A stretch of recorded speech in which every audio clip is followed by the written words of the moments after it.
Welcome brothers to another video. Today we are checking out Ork Painboy. Someone told me to check this video out, so we're going to do it from Arch Warhammer. Keep going with orks, man. Orks are hilarious. They just provide some comic relief.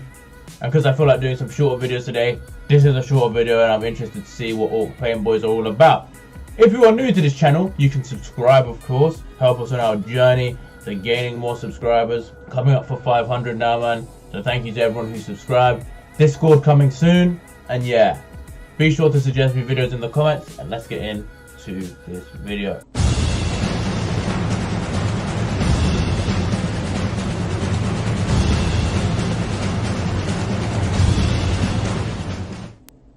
Greetings and salutations, friends, and welcome back to more Warhammer 40k lore.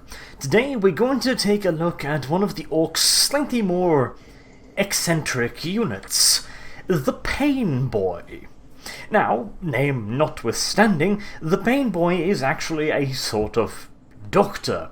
His primary goal in life is to, well, I was about to say cure suffering, but that is slightly incorrect. It's more along the lines of cause suffering, but perhaps forestall death, or at the very least make death somewhat more enjoyable for the doc himself. In Ork society, Painboys act, technically speaking, as medical personnel, although you'd be hard-pressed to find another race that would be willing to give them this particular designation. In most cases, orks will do their damnedest to survive from any injury without visiting the doctor, and ork physiology, being what it is, allows them to do this in most cases. A bullet wound, for example, unless it actually kills the ork, is no big deal. In most cases, orks that have had their limbs blown off will first try to reattach the limb by stapling it or hammering it onto the stump rather than going and to find... That's so funny, bro. The doctors are that bad, the orks are like, nah, boys. I'll reattach my own arm with staples. One of the orks' professional medical personnel, and in some cases it even works.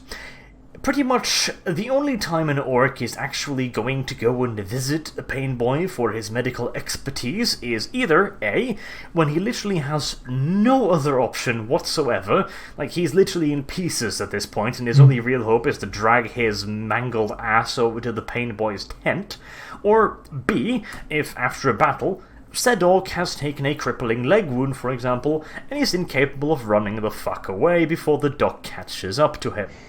So, what exactly does happen if the doctor gets a hold of the patient? Well, first and foremost, in most cases, the doc will require some form of payment of the patient.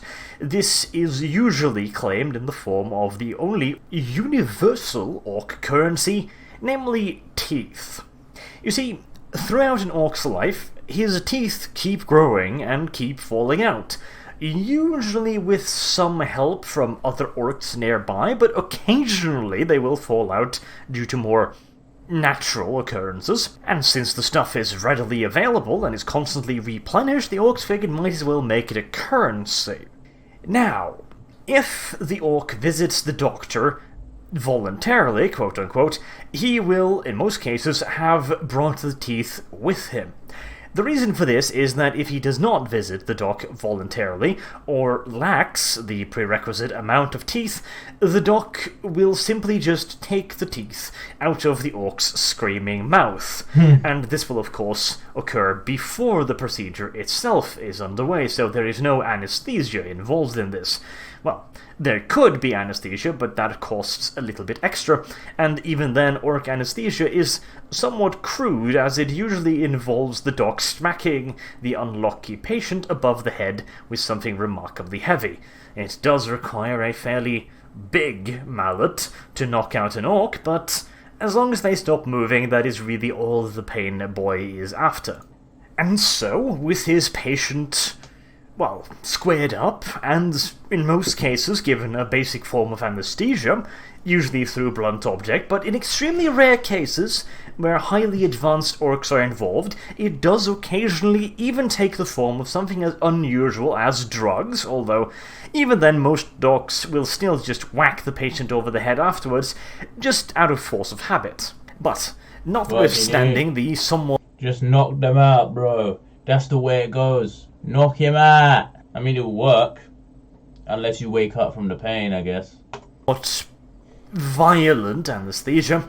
Once the orc is finally under, after one or two proper clubbings, the surgery will commence. Now, whether or not a surgery is required is entirely immaterial. The surgery is done because it is a surgery, and Painboys are massive fans of surgery. In most cases, if the orc has a somewhat disappointing injury that can be fixed easily, the Painboy will usually invent new injuries so that he can fix them instead, because that is way more amusing. I mean, if an orc comes along and wants to have a limb reattached, and he brings the limb along with him, I mean, that's just boring. You just sew it back on and that's that. It's 5 minutes work. That is not interesting at all. However, your pet squigs and various goblin assistants do require food, and seeing as the orc just brought with him an unattached lump of meat, that is a far more effective use of it. Instead, the orc will, in most cases then, wake up with brand new enhancements. In the case of a missing arm, for example, he might find a fascinating mechanism of various pulleys, levers, steam gauges, and other manners of nonsense attached to his arm. These enhancements are usually at the very least functional, as the orcs have a rather impressive tendency to invent really awesome shit out of scrap metal. That would be so annoying though. You lose an arm, and instead of sewing it back on, he just gives you a robot, mechanical, weird piece of scrap metal. Oh, nevertheless, you'll be hard-pressed to find an orc that would voluntarily give up his own arm for a contraption that might work. Alternatively, the doc might just have strapped a ticking time bomb to his arm just because he needs the teeth to pay off his wife's third mortgage and feed the squigs. And seeing as his only God-given talent on Earth is surgery, well, if there isn't a market available immediately, then the demand must simply be created. Usually, though, this isn't too big of an issue, seeing as the orcs are remarkably violent animals and will usually provide the doc with a steady stream of, granted fairly reluctant patients, but providing the doc either has people in his employ out there in the orc camp finding volunteers for him to work his dark magic on, or alternatively the doc is simply pretty damn quick on his feet and can catch those that have been ever so slightly hobbled by shellfire, for example. Or maybe he just goes and chops some arms off when no one's looking. Docs will usually be able to find plentiful patients to work their magic on.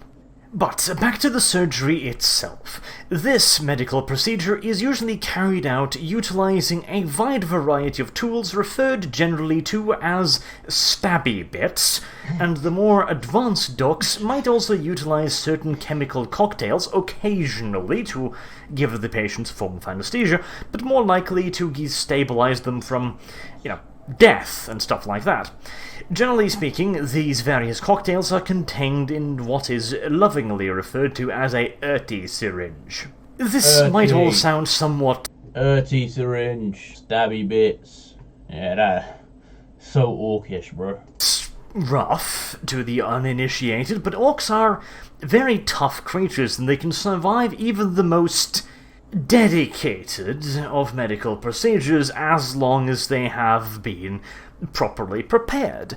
And the orcs' wonderful internal system capable of more or less neutralizing most toxins allow the doc to pump the orc full of many fascinating brews, most of which are his own inventions. Now, granted, the experimentation phase for these various stabilizing chemicals does often involve a few dead orcs here and there, but eventually the doc will arrive at the formula that is just strong enough to keep the body alive in a panicked state, granted, and just not quite stressed out enough to die.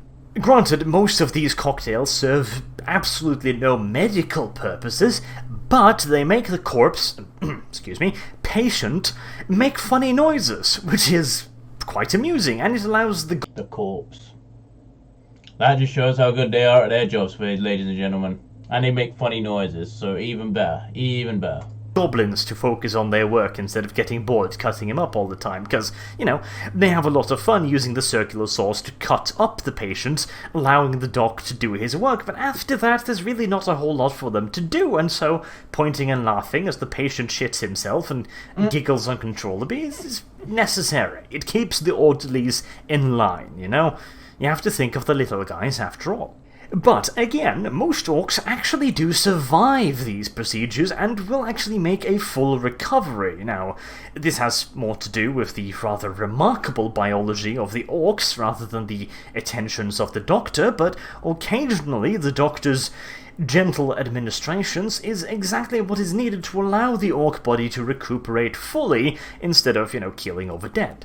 And again, as long as the orc went to a doc of suitable repute, he is unlikely to awake with too many new enhancements, so that it won't really affect him over much in his day-to-day activities.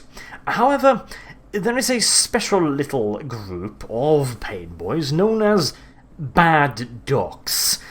These are the doctors that perhaps have taken a little bit too keen of an interest in the more esoterical pursuits of their chosen field.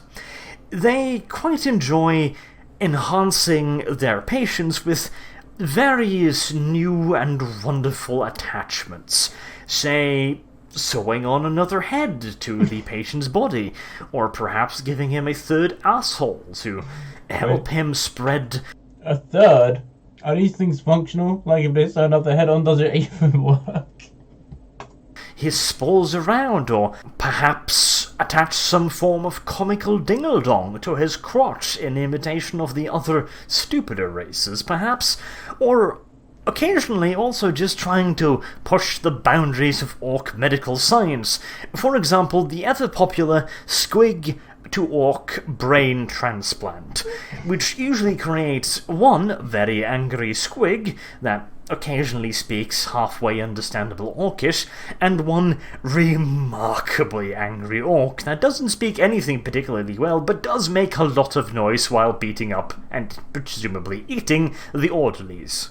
However, though, you have to ask yourselves the rather obvious question: if the surgery is successful, which is rather large if in and of itself, and the orc is capable of making a full recovery, then perhaps the orc might in some of these cases take, I don't know, some form of umbrage with his new enhancements.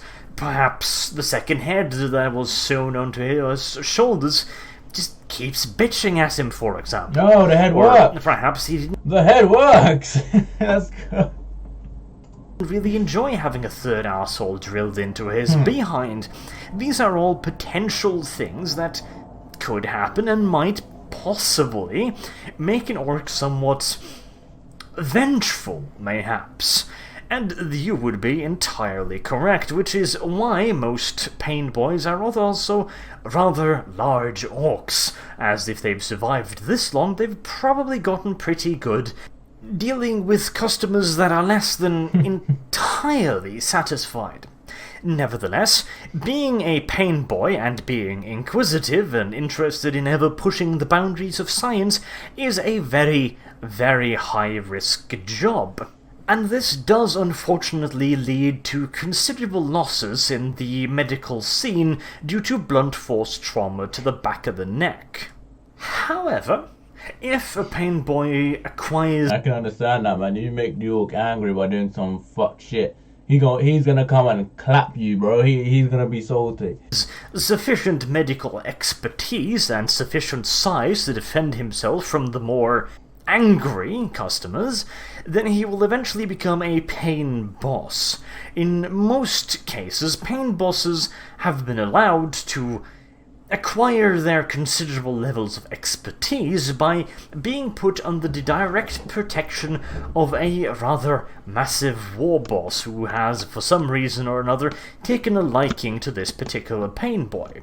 Now, this might simply be because he thinks that the various semi-orchid looking creatures that keep stumbling out of the Painboy's huts are just really damn cute to look at, and occasionally it is because the doc saved his life in some unfortunate accident. For example, as was the case with the rather infamous orc warlord ghazghkull mag uruk thraka. He was operated on by the mad Doc Grotznik after taking a bolt round to the head, which displaced about half of his brain matter over the local landscape.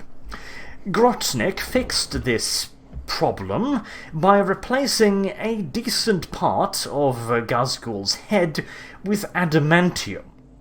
This has later on allowed Ghazghkull to reconnect with his sanity in a more or less complete fashion, and comes with the added benefit of allowing him to talk directly to the orc gods Gork and Mork on a frequent basis.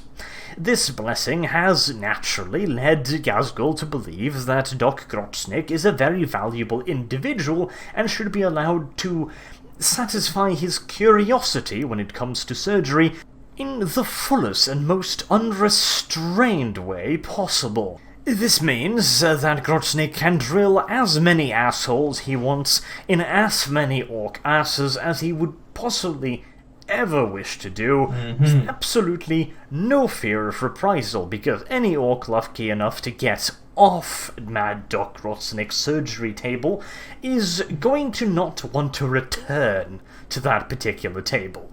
And if he tries to kill Ghazghkull's favourite Painboy, well, you can almost guarantee that he's going to be returning to that table, because I'm thinking Ghazghkull would probably not be giving the poor sod the mercy of a quick death. And that has been my lore video on Ork. Okay, that's the end of Painboys, ladies and gentlemen. Yeah, very interesting. Just adds to the orc craziness, really and truly. It really does, man. But thank you for watching this video, man. Be sure to subscribe if you are new to the channel, and I'll see you all